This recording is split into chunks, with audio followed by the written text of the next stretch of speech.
On va accueillir Béatrice Marie Le Gall qui aujourd'hui témoigne de l'expérience et du travail qui est réalisé au sein de Nestlé, de l'engagement de Nestlé dans l'agriculture française.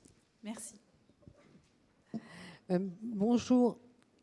Bonjour à tous et toutes. Alors, je vais me présenter rapidement. Donc, je suis Béatrice Marie Le Gall de Nestlé. Et je suis, comme mon nom l'indique, et comme on a beaucoup parlé du Finistère ce matin, une Finistérienne aussi de souche, du centre Finistère. Moi, je suis vraiment des terres. Et puis, alors, je ne suis pas d'un milieu agricole, mais j'ai fait des études d'agronomie. Alors, il y a déjà bien longtemps. Alors, à l'époque, j'ai fait de la pédologie. Alors, on était beaucoup plus, donc on parlait des sols, mais plutôt en physico-chimie qu'en microbiologie, comme on peut voir aujourd'hui. Et on peut voir l'importance de la matière organique dans les sols. Et à l'époque, c'était quand même pas trop le cas. Et donc, je suis rentrée chez Nestlé, alors pas du tout sur la partie agronomique à l'époque, ça date de plus de 30 ans. Je me suis occupée de projets dans l'ingénierie, aux achats. Et là, depuis un an, je suis en charge des projets d'approvisionnement durable. Donc, en fait, je dirais que... Pardon. Donc, mon sujet, et le sujet dans cette nouvelle équipe, c'est d'assurer, on va dire, la transformation, l'exécution. On est des gens aussi sur le terrain, très, très proches du terrain. Et je remercie François Mandin de l'invitation aujourd'hui, de pouvoir partager avec vous tous les initiatives et en particulier l'initiative Sol Vivant que nous menons actuellement sur la France. Donc, je vais vous donner un petit peu de contexte. Donc Nestlé est engagé, et là c'est Nestlé, l'entreprise globale, a fixé des objectifs en tout début 2020 avec un objectif et une ambition de net zéro comme d'autres entreprises ont pu le faire dans ces années-là, mais avec au niveau global vraiment une ambition je dirais très pas si facile que ça, avec une réduction, des objectifs de réduction de gaz à effet de serre de 20% en 2025. 2025, c'est demain. Donc, quand on pense global, on voit que c'est vraiment pas très simple. 50% en 2030, c'est pas simple non plus. On se dit que c'est un peu plus loin, donc qu'on aura des solutions d'ici là. Et net zéro à 2050. Maintenant, on a aussi des objectifs en parallèle de ceci, de transformation de notre approvisionnement et de le rendre plus vertueux avec un approvisionnement de nos matières premières agricoles issues de l'agriculture régénératrice. Alors je sais que François et d'autres n'aiment pas ce terme, mais c'est ce qu'on utilise en tout cas chez Nestlé comme chez d'autres. C'est vraiment pour se dire que on veut aller vers des méthodes plus vertueuses. Et donc l'objectif est d'approvisionner de 20% nos matières premières en agriculture régénératrice d'ici 2025, ce qui est aussi un sacré challenge. Donc là, on est au niveau global, et si on revient au niveau de la France, il faut savoir que l'empreinte carbone de Nestlé en France vient aux 2/3 de notre amont agricole. Donc c'est vraiment le point clé, et c'est clairement sur ces éléments-là qu'on s'appuie en principe, enfin disons en tout cas en priorité. Et donc pour relever cet enjeu de la France, on a lancé un projet avec Earthworm Foundation au sein d'un collectif qui s'appelle Sol Vivant. Et pourquoi l'avoir fait en France? Parce que notre approvisionnement en France vient pour plus de 300 000 tonnes de l'agriculture française. C'est-à-dire qu'on a, une forte empreinte, beaucoup d'usines en France, et on s'approvisionne principalement pour nos matières premières agricoles de France. Ça paraît assez logique, mais c'est bien de le répéter.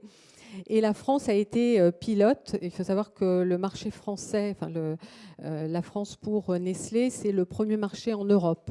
On est le 3e au niveau mondial, mais on est le premier en Europe. Donc c'est vraiment important, et ça a été vraiment important de pousser pour que cette initiative soit lancée en France, et pour quelque part montrer aussi l'exemple à nos collègues européens.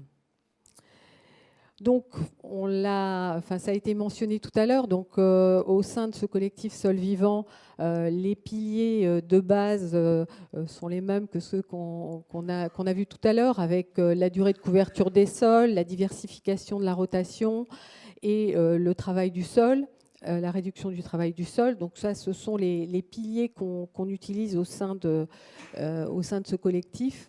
Et clairement, l'objectif étant d'augmenter la matière organique dans les sols. Donc, comme je l'ai dit, 300 000 tonnes, environ 300 000 tonnes donc, de matières premières à transformer, à transitionner, à mettre en mouvement, en tout cas, vers l'agriculture régénératrice. Donc, on a 17 usines en France, 25 fournisseurs. Alors, il faut savoir qu'on ne travaille pas en direct avec les agriculteurs, donc on passe par des intermédiaires qui vont être des négoces, des coopératives. Donc, ça complique peut-être un peu les choses, mais en tout cas, il faut qu'on ait en tête cette complexité et en tout cas cette diversité. Et nos principales matières premières, c'est bien sûr le blé. Le blé, c'est plus des 3/4 de ces 300 000 tonnes. Mais on a aussi du maïs, on a aussi de la betterave à sucre, on a aussi du pois et bien d'autres matières premières, des légumes. Mais vraiment, le principal, c'est le blé. Et donc, tous nos business, toutes nos marques sont derrière nous et attendent la concrétisation de ces actions. Alors, il faut savoir que nos usines se trouvent principalement dans le nord de la France, les Hauts-de-France principalement, et donc l'approvisionnement se fait dans cette région des Hauts-de-France. Donc, ça a été la première région dans laquelle on a déployé cette initiative et où on a démarré on a démarré ces projets. Alors notre approche, elle est centrée sur l'agriculteur. On a vu que c'est pas Nestlé et c'est pas les coopératives qui font ce projet. C'est clairement sur le terrain, de façon concrète, avec les agriculteurs. Et ça ne peut se faire que grâce à eux et en discussion avec eux et en étant vraiment à leur écoute et en vérifiant sur le terrain la façon dont les choses se passent.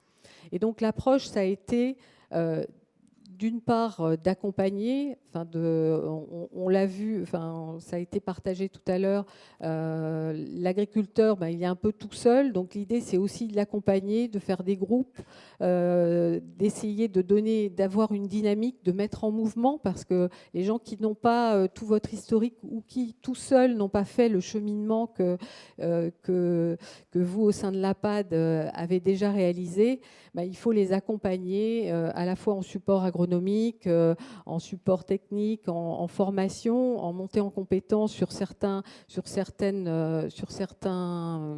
domaines en tout cas.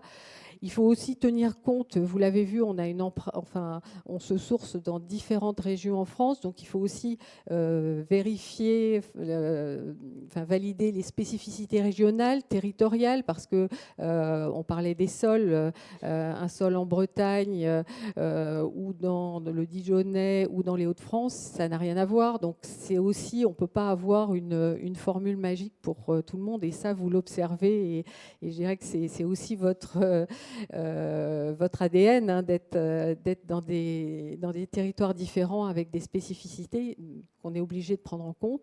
Donc l'accompagnement était un point clé.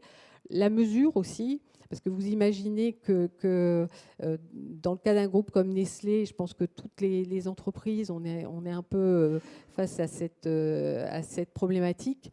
Il faut qu'on mesure les résultats, il faut qu'on voit les avancées et qu'on ait un certain nombre de critères.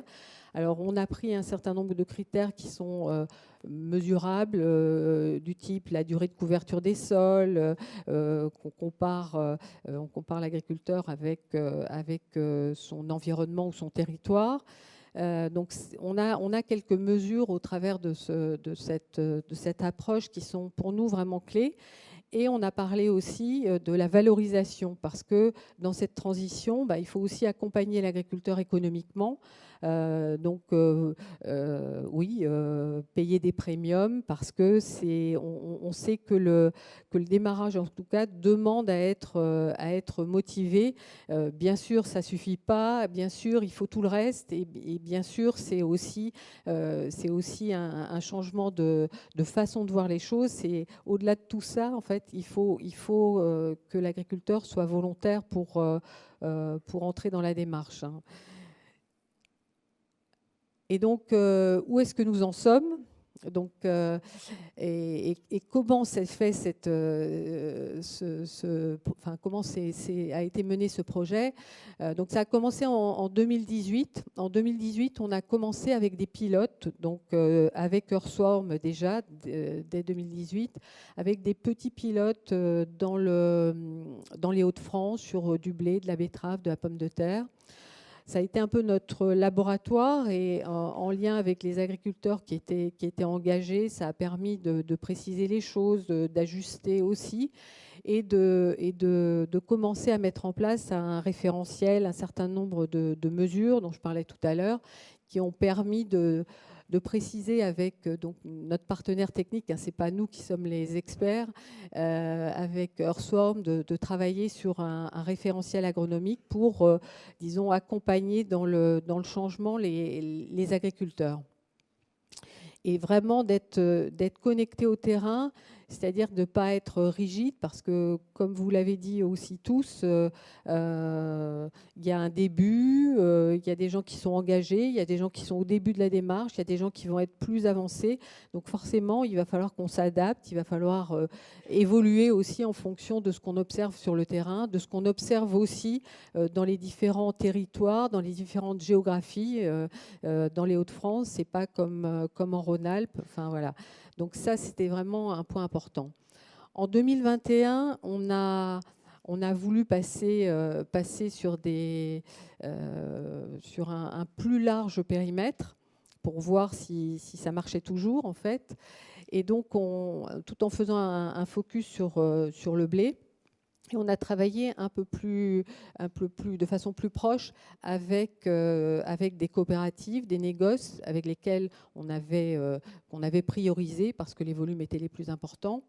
Et on a engagé environ 200 agriculteurs à l'époque, donc pour commencer à faire des mesures, des diagnostics, des analyses de sol, déjà donner un peu de perspective, faire des mesures sur le terrain.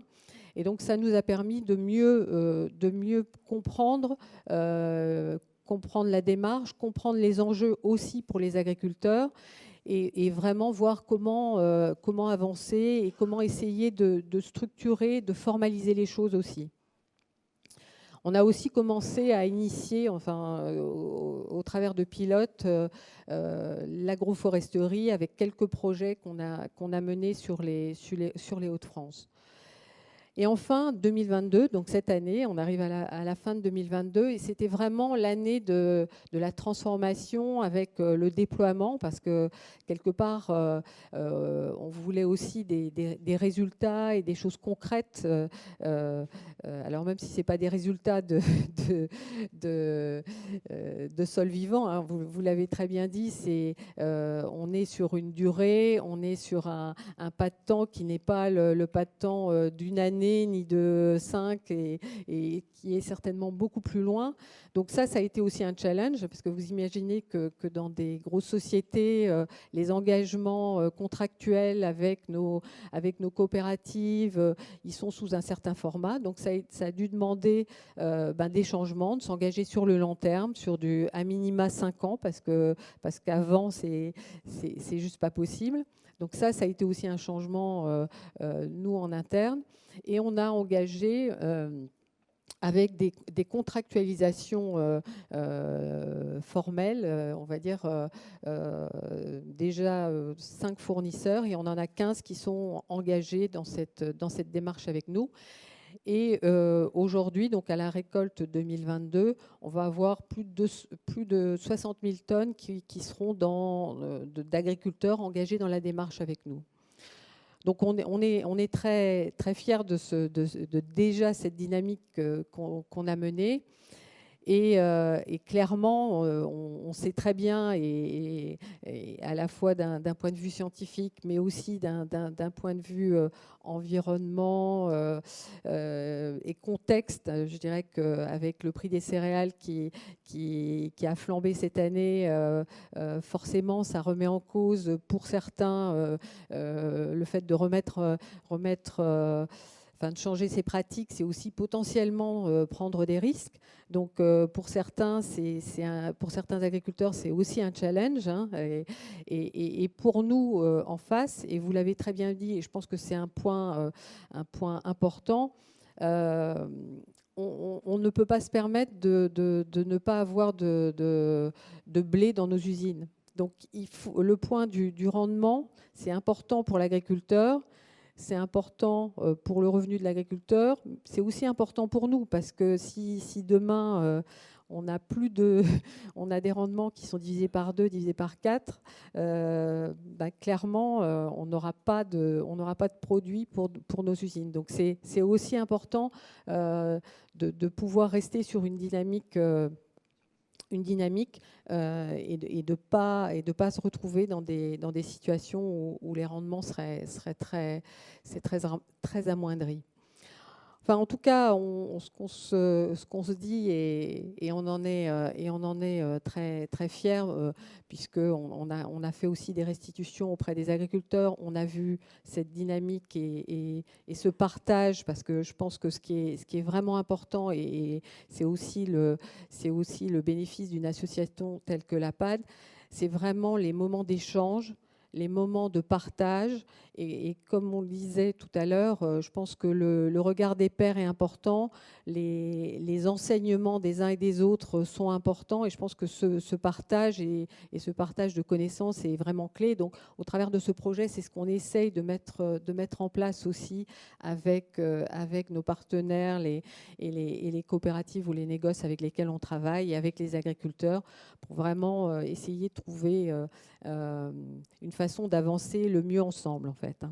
Et on sait qu'on est vraiment tout au début du chemin, et qu'on a, comme on l'a dit, beaucoup de choses encore à apprendre, et que au travers des discussions qu'on a eues, à la fois de façon scientifique, à la fois sur les challenges avec les herbicides, on sait que demain n'est pas forcément clair, et on ne sait pas forcément tout, et heureusement d'ailleurs. Donc ça nous demande aussi de façon continue de se remettre en cause, et c'est aussi ce qui est intéressant dans ce type de démarche. Voilà ce que je voulais partager avec vous ce matin. Merci de votre attention. Merci Béatrice. Est-ce qu'il y a des questions pour Béatrice? Oui. Alors, le temps que le micro fasse le tour, il y aura des questions en ligne aussi ou pas? Pas pour le moment?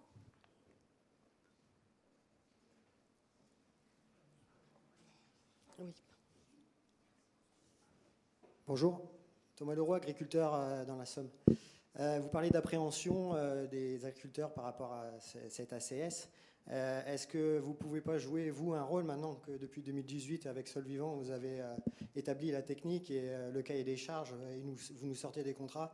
Est-ce que maintenant, vous pouvez pas nous aider à travers un aspect marketing, de dire, voilà, je communique sur l'ACS et c'est bien fait par rapport à l'environnement? Et ça, je pense que ça nous aiderait bien à développer ce schéma résilient. Oui, alors effectivement, la partie communication est importante. Et ce qu'on essaye de faire, parce que comme on est encore au début, c'est vrai que les marques communiquent de façon, on ne peut pas communiquer sur nos packs ou autres, parce qu'il faudrait être à 100%.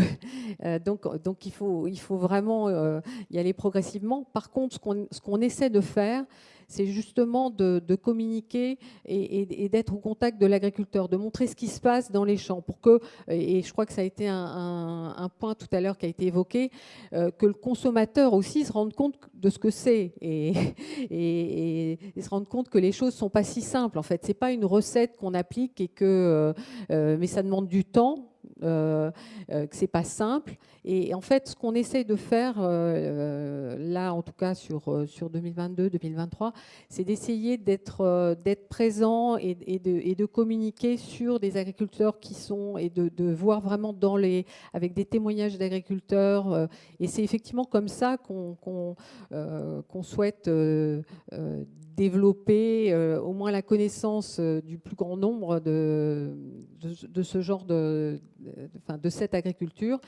Et puis en parallèle aussi, et c'est aussi important pour les consommateurs, mais c'est aussi important pour nos collaborateurs en interne. Donc on a aussi, et on a eu sur 2021, sur 2022, de la communication en interne, de la formation en interne, de l'accompagnement des chantiers d'agroforesterie, pour que les gens se rendent compte que oui, planter un arbre, c'est pas juste on plante un arbre, c'est que il va falloir le tailler et on le met pas n'importe où. Il y a les sujets des essences des arbres. Enfin, on l'a vu tout à l'heure dans l'exemple qui a été présenté. Et ça, c'est aussi important. Et on a besoin aussi que nos collaborateurs, quelque part, ils soient fiers de ce qui est fait. Ils soient fiers que quand ils sortent de l'usine, ils savent que leur voisin fait de l'agriculture de ce type-là, qu'ils soient aussi fiers, et que de ce fait-là, l'agriculteur ait la reconnaissance, on va dire, du plus grand nombre. Michel Grosjean, je pense que cette action-là a été dans le cadre de votre RSE, je pense. Responsabilité sociale des entreprises. Oui, entre autres, oui. Et vous pourriez nous donner le montant que vous avez pensé investir dans cette action-là? Sur ce, oui. Alors, je vais vous dire globalement, Nestlé investit plus d'1 milliard dans ce type de démarche, mais au niveau global. Alors sur cette démarche-là, je vais pas rentrer dans le détail de ce que je fais, mais c'est plusieurs millions, oui. Oui. Bonjour, Jacques Méril, Institut Agro. Merci pour cette présentation. J'aurais aimé savoir comment vous arrivez à combiner dans cette approche un impératif de l'ACS qui est la diversification des rotations, en général des rotations longues, et le fait que vous contractualisez sur des cultures spécifiques. Et il y a quand même, a priori, il y a quand même une tension entre les deux. Vous achetez beaucoup de blé, mais peut-être que pour une ACS vraiment durable, il faudrait moins de blé et beaucoup plus d'autres cultures que vous achetez pas. Et comment vous arrivez à régler ça par rapport aux coopératives qui, vous l'avez dit, sont en fait votre maillon intermédiaire entre l'agriculteur et vous? Alors sur la partie effectivement diversification des rotations, alors on essaye dans certains cas et on a certains agriculteurs dans notre programme qui nous fournissent du blé, mais qui vont nous fournir aussi du pois, par exemple. Vous voyez, ça va être les mêmes. Donc là, parfois, effectivement, si on peut, dans la rotation, nous fournir plus que le blé ou le pois et aussi potentiellement la betterave à sucre, ça serait vraiment l'idéal. Maintenant, effectivement, on ne va pas se fournir des 9 de la rotation complète. Et donc, c'est effectivement pour ça que, avec les coopératives, on ne se fournit pas non plus généralement 100% chez un agriculteur. L'agriculteur va avoir différentes possibilités et fournit la coopérative, fournit aussi d'autres intervenants, hein. Mais oui, c'est un sujet auquel on réfléchit au travers d'avoir différentes cultures achetées chez cet agriculteur. Mais il faudrait et c'est pour ça qu'on espère convertir aussi d'autres industriels pour que ça complète la rotation. Oui. Je voulais rebondir sur l'aspect communication. On voit que dans le travail que vous faites, vous redémarrez des actions que nous, en tant qu'association d'agriculteurs, on porte, à la fois au niveau local dans Hauts-de-France, parce que Marc est concerné par la démarche, mais aussi partout en France. Et donc, j'en profite pour toujours solliciter le groupe Nestlé, leur remercier d'être partenaire de la journée, mais je suis persuadé qu'on pourrait aller plus loin dans un vrai partenariat pour justement donner de la cohérence, mais aussi montrer clairement que cette agriculture qui répond à des enjeux d'entreprise personnels, vous l'avez bien expliqué, répond aussi à d'autres enjeux. Et là, c'est peut-être des missions associatives que l'on porte, qu'on a intérêt à porter ensemble. Donc, j'espère qu'aujourd'hui, ça sera le début d'un partenariat un peu plus poussé avec des associations qui directement répondent pas à vos questions économiques directes. Et je pense qu'il y a une certaine complémentarité à trouver. Je veux aussi dire que depuis 2018, on travaille on a travaillé en amont de la démarche Sol Vivant. On n'a pas complètement réussi à construire le partenariat, mais en tout cas, c'est une action. Et si vous êtes aujourd'hui, ça démontre aussi qu'on est toujours en construction. Et j'espère qu'on réussira justement, sur ce champ de reconnaissance, de promotion et de développement auprès de l'ensemble de nos collègues, trouver le deal, comme on dit. Oui, si on est là aujourd'hui, c'est effectivement un premier pas. Et enfin, c'était pas le premier, hein, comme vous l'avez dit, mais oui, et on est là pour construire demain, hein, c'est clair. Oui. Merci beaucoup Béatrice.